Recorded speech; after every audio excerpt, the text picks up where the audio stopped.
তারেক রহমানই বলেছে যে আমরা বড় প্রকল্পতে যাব না। তো আমি বলবো as an NRB non resident Bangladeshi হোক বা একটা গ্লোবাল পার্সপেক্টিভ থেকে বলবো যে বড় প্রকল্পেরও দরকার আছে বাংলাদেশে। ওনাকে যেটা করতে হবে যে সেইগুলো যেন দুর্নীতিগ্রস্ত না হয়, আমাদেরকে বড় প্রজেক্টও করতে হবে। এটা আমি বাংলাদেশের মানুষের জন্য বলতেছি। হ্যাঁ, যে definitely that's a good approach একভাবে। আর একটা হচ্ছে যে আমাদেরকে বড় অ্যাপ্রোচে যেতে হবে এবং ইটস লাইক ক্রিকেট। হ্যাঁ, স্লগও করতে হবে, ঠেকাইতেও হবে, চারও নিতে হবে, দুইও নিতে হবে।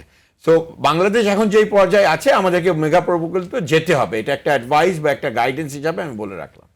So going back to your talk, Ashiq ভাই, আপনার কোশ্চেনের উত্তরটা হচ্ছে again fail of institution, check and balance same নেই। আপনি উটকে আপনি পাহাড়ের নিচে নিয়ে গেছেন, আগে উট আসমানের নিচে ছিল, ব্যাপারটা তো একই উটের জন্য, উট তো দেখতেছে। সো এই সময়গুলো যেটা হলো সেটা আমাদের ইনস্টিটিউশনগুলো স্ট্রংলি দাঁড়াতে পারলো না, আমাদের ল অ্যান্ড অর্ডারগুলো স্ট্রংলি দাঁড়াতে পারলো না। কোনো নজিরবিহীন কোনো দুর্নীতির কাউকে কোনো কারণে আমরা দেখলাম না যে একটা কোর্টে তাকে শায়েস্তা করে এবং একটু অ্যাকিউটেড করা হলো, আমি দেখিনি এখন পর্যন্ত। সেটা মাসুর বলতেছিল, right? If you don't have an example, আমি তো করেই যাব, এই দুর্নীতি কি লাভ, টাকা দিলে তো ছেড়ে দেয়। এখন আমাদের বাংলাদেশে কিন্তু এটাই আপনি দেখেন, এই 18 মাসেও কিন্তু এরকম কিছু হয়নি। যারা পালানোর তারা পালাই গেছে, হাজার হাজার কোটি টাকা বাংলাদেশ থেকে চলে গেছে, but still today you don't have a success.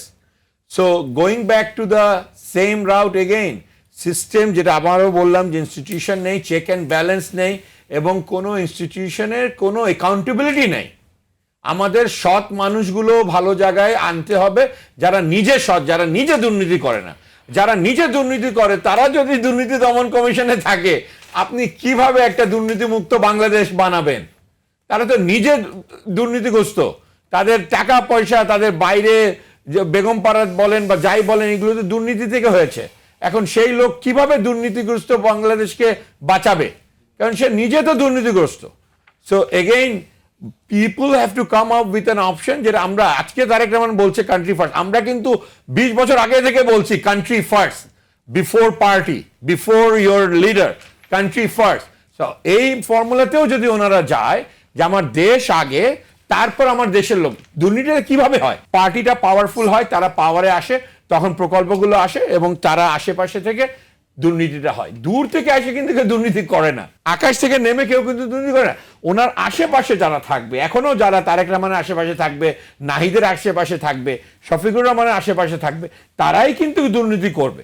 আগেও দুর্নীতি হয়েছে, হ্যাঁ, ওনার বন্ধু বান্ধবরাও করেছে। আমি ওপেনলি বলি, আমি ভয় পাই না। 2001, 2004 দেখেছি, 90s দেখেছি, 84 দেখেছি, সবই তো দেখলাম লাইফে। তো আশেপাশের মানুষটাই দুর্নীতি করে, তাই না?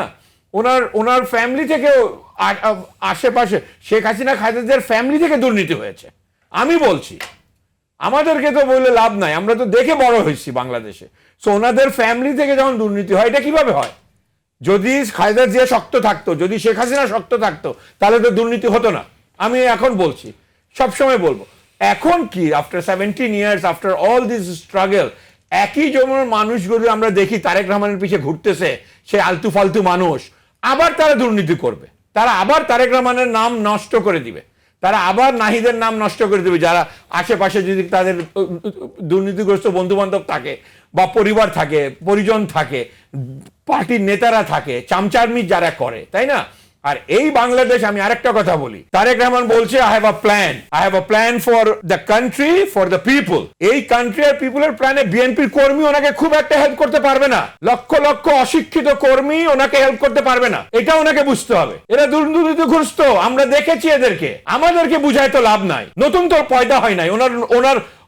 ওনার পার্টি কি নতুন পয়দা হয়েছে ছেলেপেলেরা? এরা তো আগেরই ছেলে। তাদেরকে আনতে হবে definitely for the support of the country, to rebuild the country. But আপনাকে টপ ডাউন অ্যাপ্রোচে যেতে হবে। বাইরের যারা এনআরবি নন রেসিডেন্ট বাংলাদেশি শিক্ষিত সমাজের মানুষ যারা বাংলাদেশে আছে, যারা দুর্নীতিগ্রস্ত না, যারা নিজের পায়ে মানে মাথার ঘাম পায়ে ফেলে যারা নিজেকে একটা জায়গায় শক্ত করে দাঁড়িয়েছে দুনিয়ার মধ্যে, তাদেরকেও আনতে হবে সাথে এবং তাদেরকে নিয়ে প্ল্যানটা এক্সিকিউট করতে হবে with plan, with execution. A plan without an execution will not succeed. So what I'm trying to say here is, উনি যদি টপ ডাউন অ্যাপ্রোচে যায় বা যেই প্রাইম মিনিস্টার হোক বাংলাদেশ, আই ডোন্ট নো, তাকে একটা প্ল্যান নিতে হবে এবং এক্সিকিউশন প্ল্যানের সাথে, প্রসেসের সাথে ইনস্টিটিউশনকে স্ট্রং করতে হবে।